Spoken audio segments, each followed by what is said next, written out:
Hello and welcome to Grim Reactions. I'm Erik, and today we are watching episode 8 of season 3 of Avatar: The Last Airbender.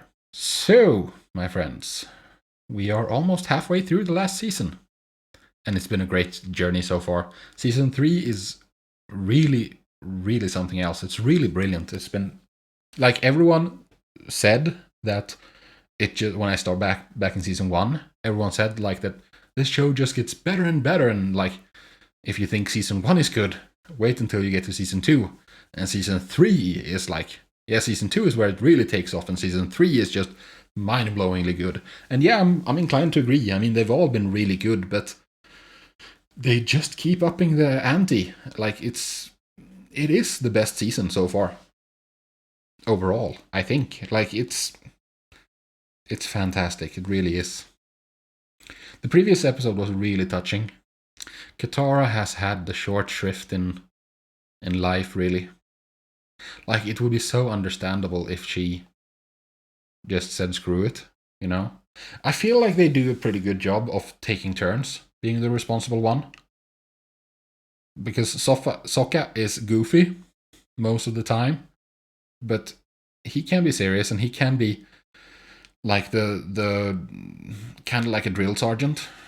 Like, we have things we need to do, and let's get to it. When it comes to like the overarching picture and like the practical side of things. And Katara is always like the mom of the group. She takes care of everyone and makes sure that everyone is doing okay, and while Sokka is the one pushing them onward. I mean, it's generalizing, of course, because Aang feels so driven and stuff. Like, they're all part of it. Aang is the Avatar, after all. The responsibility is his. But they do a really good job of dividing it up between themselves. Yeah, I really enjoyed the conversation Sokka had with Toph at the top of the cliff while Katara was bathing underneath, and she heard everything. And like, it's clear that Sokka is who he is because of Katara. And he made sure that she knew, because obviously, like, it was planned in a way. Like, Sokka knew that Katara was bathing underneath. He knew that she was listening. That's why they went there and had a chat. There's no way he didn't know. He's too smart for that. For that to be an accident, you know? If it was, then wow, happy accident. But anywho, let's get into, as my dog is drinking, let's get into this next episode, shall we? Before we get started, I just want to mention the fact that I do have a Patreon. A link for that is available in the description. On the Patreon, I am roughly one season ahead, so at this point I am probably enjoying the heck out of Legend of Korra. I say probably because I don't know, because I'm filming this ahead of time, obviously. But judging by what I've seen so far, I'm assuming that if it's anywhere near as good as this, I'm gonna be having a great time with it. So do check that out if you're interested. It's also full episode reactions instead of cut down like here on YouTube. So, with that said, let's go. Chapter 8, The Puppetmaster. Let's go. They heard something down the hall in the dark. Who's telling ghost stories, are we? The blade of Wing Fun was haunted! You did that really well, Sokka. I think I liked the man with the sword for a hand better. I've got one, and this is a true Southern Water Tribe story. Oh, yeah? Cousin knew some guy that this happened to stories. No, it happened to Mom.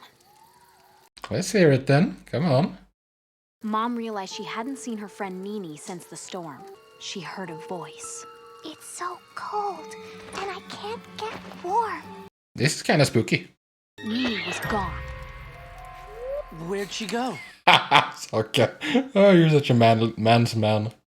But sometimes people see smoke coming up from the chimney, like little Nini is still trying to get warm. See, that is proper spooky. Good one, Katara. No, I'm serious. I hear something. You're probably just jumpy from the ghost stories. I wouldn't count on it. Stopped. All right, now I'm getting scared.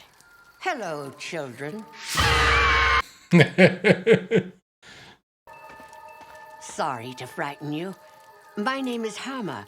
Why don't you come back there for some spiced tea and warm? An old crone in the forest, inviting them for food. Is this Hansel and Gretel?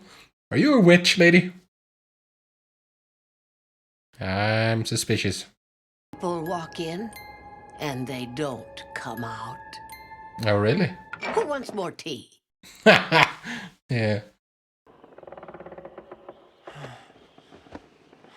It's fine, dude. It's just an old house setting. I know, Momo, this place is creepy. I don't know if I'm gonna be able to fall asleep.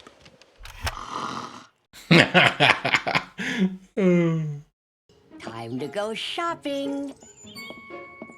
You would have me use my feminine charms to take advantage of that poor man? Yes, of course. And I are going to get along swimmingly. Oh, right. Tomorrow's the full moon. Exactly. I can't lose another delivery boy in the woods. Oh, so you have lost more than one, maybe? This just reeks of spirit world shenanigans. Possibly. And then you can sew up this little mystery lickety-split, Avatar style. Helping people. That's what I do. Yeah. You're not wrong. Mysterious town for mysterious children. Okay, yeah, you're fishy, lady. That Hama seems a little strange. Yes. Like she knows something. Or she's hiding something. It's camping in the woods at night? Isn't that a little mysterious? I'm gonna take a look around. Yeah, I guess. Just an ordinary puppet-loving innkeeper, huh? Then why does she have a locked door up here? Because it's the attic. I don't freaking know. Sokka, what are you doing? You're breaking into a private room. Yes, he is doing that.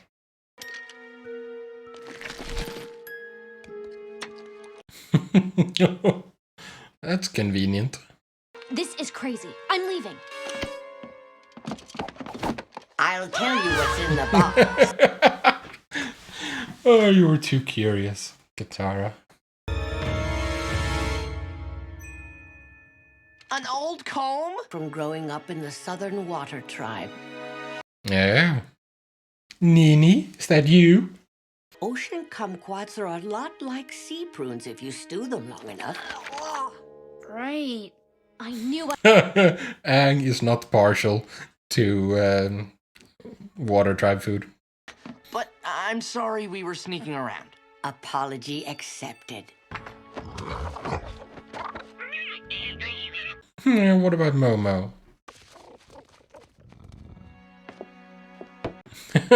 You let Momo have the entire thing? You're a waterbender.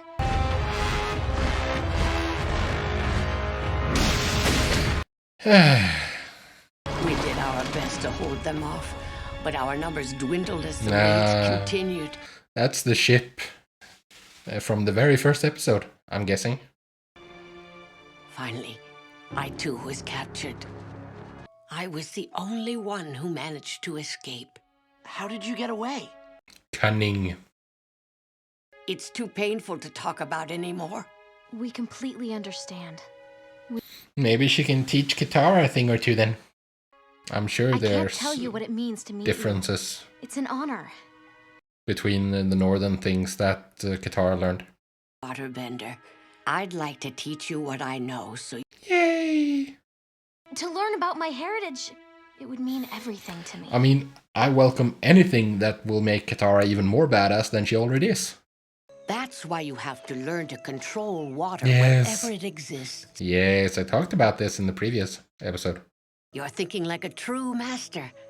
But did you know you can even pour water Oh, out yes. of thin air? Yes, I talked about this too. You've got to keep an open mind, Katara.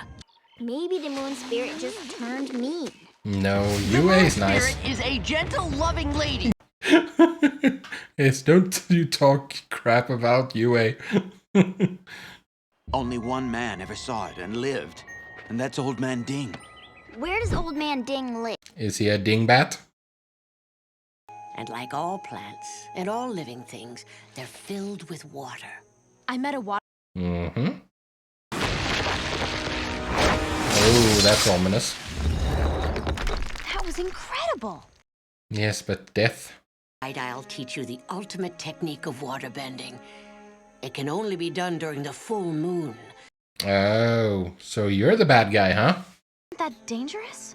I thought people have been disappearing around here during the full moon. Yes, what a crazy coincidence. I'm not that old. Well, I'm young at heart. Yes, that's what counts. Age is just a number. Like I was possessed. Forced me to start walking toward the mountain. Oh.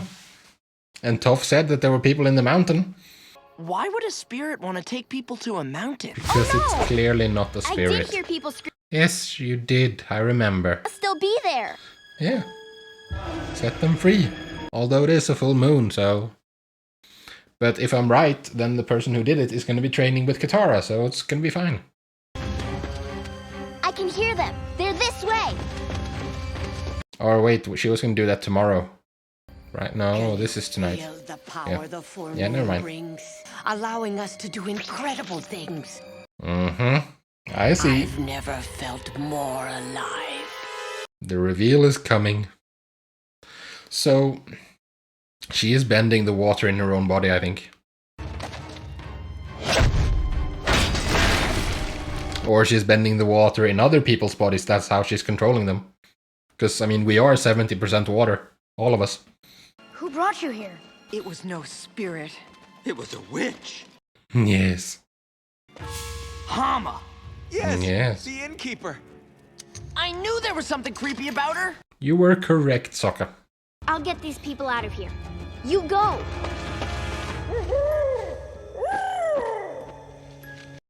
I love Toph so much. Like, she's blind, technically handicapped, but you can never tell, except when when the gang asks her to read something. Then I realized that where there is life, there is water. Mm-hmm. Developing the skill that would lead to my escape. Blood bending. Pulling the water in another body. Enforcing your own will over theirs. Well, I was thinking more to, like, extract it. I was ready for the men. Once you perfect this technique, you can control anything. Or Only during a full moon. I don't know if I want that kind of power. the choice is not yours. The power exists. I agree. They tried to wipe us out, our entire culture. Your mother. I know. There's no real harm in learning how to do it. Using it is another thing. I mean, we have nukes, but we don't use them. It's you. You're the one who's making people disappear during the full moons. Yes, she is. Threw me in prison to rot, along with my brothers and sisters. They deserve the same. Military. Oh my goodness, she looks badass. I won't use bloodbending, and I won't allow you to keep terrorizing this town. It's the exact same as with Jet. Like, taking it out on civilians. That's what a bully does. Please.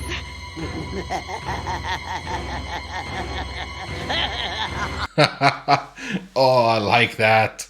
She's a proper old crone.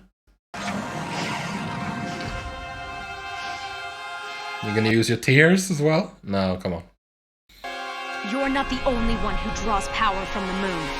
My bending is more powerful than yours, Hama. I'm getting goosebumps. I'm getting goosebumps because Katara is such a badass. Oh, sick. Yeah, look at her. She's all shocked. Katara, look out! I like this so much. This feels weird. I'm thinking it's so sinister, and I love it.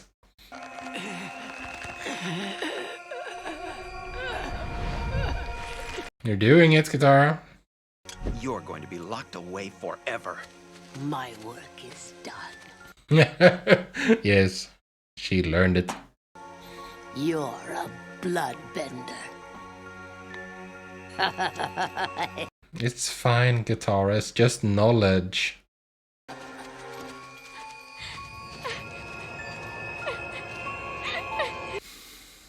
So, that was episode 8.